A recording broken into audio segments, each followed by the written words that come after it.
रमता राम जपो रे प्राणी, अब तो सुन ले राम कहानी।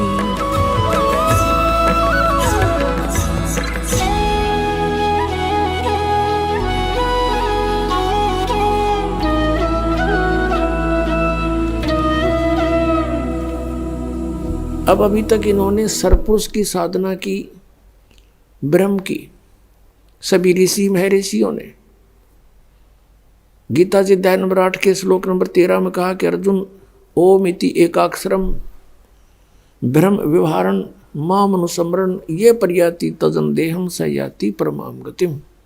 मुझ ब्रह्म का केवल एक ओम मंत्र है, यही एक ओम मंत्र है, नथिंग एल्स।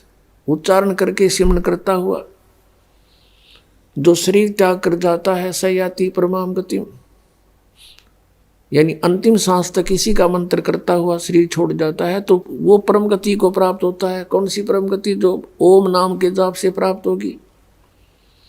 वो क्या होगी? ब्रह्म का जाप है ओम, और ब्रह्म लोक प्राप्ति होगी।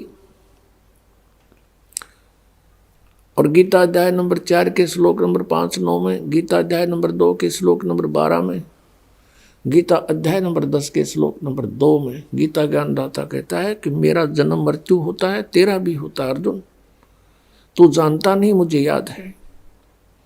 और मेरी उत्पत्ति को ये देवता भी नहीं जानते। 10वें अध्याय के दूसरे श्लोक में इसे सिद्ध है कि जन्म तो होता है इनका, मृत्यु भी होती है, स्वीकार रहा है।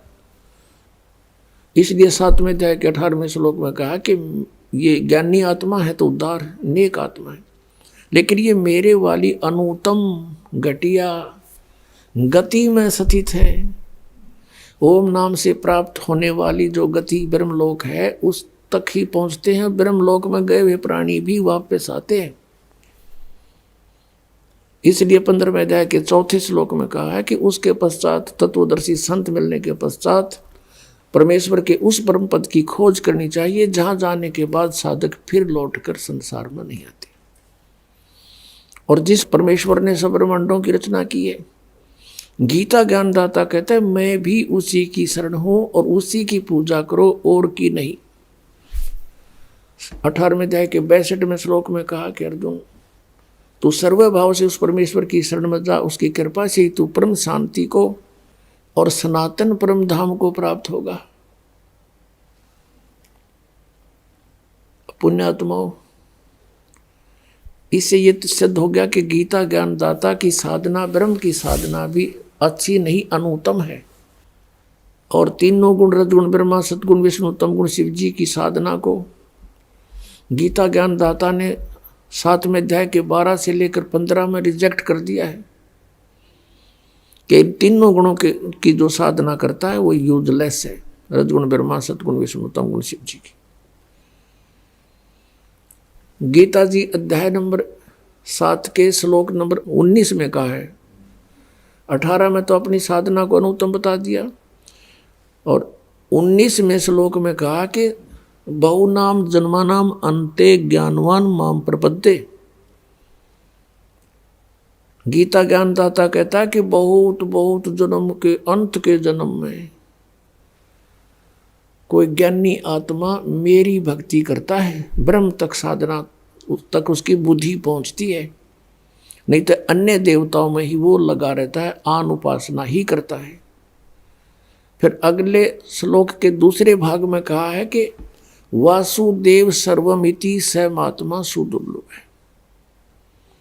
ये बताने वाला महात्मा बहुत ही दुर्लभ है। ये बताने वाला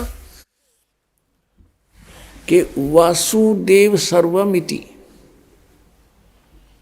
वासुदेव का अर्थ है जो समर्थ परमात्मा, सबके ऊपर जिसकी सत्ता है, ओवरऑल कंट्रोलर यानी कुल का मालिक, परम अक्षर ब्रह्म कि ये बताने वाला कि वो परम अक्षर ब्रह्म सर्वम है, सब कुछ है, तीनों लोकों में प्रवेश करके सबका धारण पोषण करने वाला, और वास्तव में अविनाशी परमात्मा वही है। और पाप नाशक, पूजा के योग्य उसके अतिरिक्त कोई नहीं है। ये बताने वाला महात्मा सुदुर्लभ है, मुश्किल से मिलेगा। तो पुण्यात्मा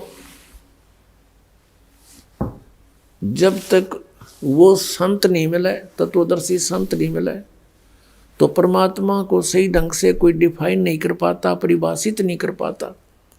जिस कारण से जिन्होंने ब्रह्म तक की भी साधना की और इस परब्रह्म यानी अक्षर पुरुष की भी साधना की, उनके भी पाप नाश नहीं हुए।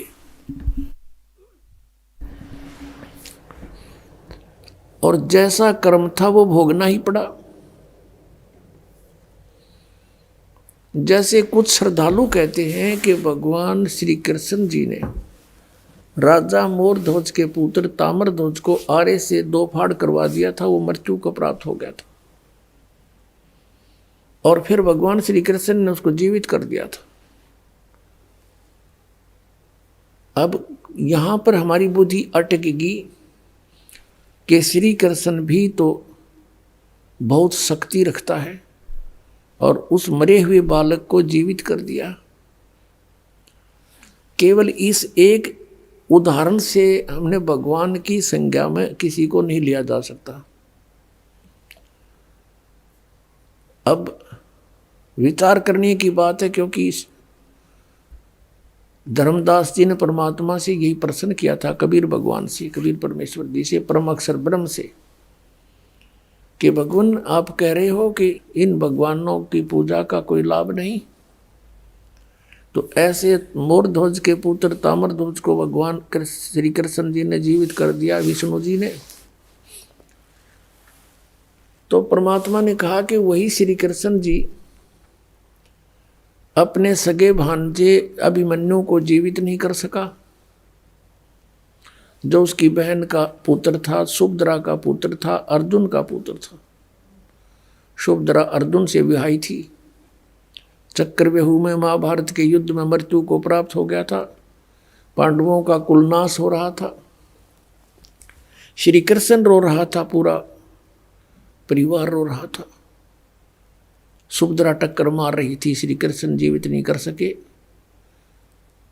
बोल तब से धर्मदास जी ने कहा, प्रभु आप ही बताओ फिर। तब परमेश्वर ने कहा कि इतनी शक्ति है इनमें, किसी के कटे जैसे आप पे कटवाया जाके जीवित कर दिया, क्योंकि ताम्र ध्वज की आयु शेष थी और अभिमन्यु की आयु थी नहीं, उसके प्रारब्ध में इतनी ही आयु थी, इसमें ऐसे ही मृत्यु लिखी थी, जिस कारण से श्री कृष्ण वहां पर फेल हो गया। ये संस्कार चेंज नहीं कर सकते, बदल नहीं सकते।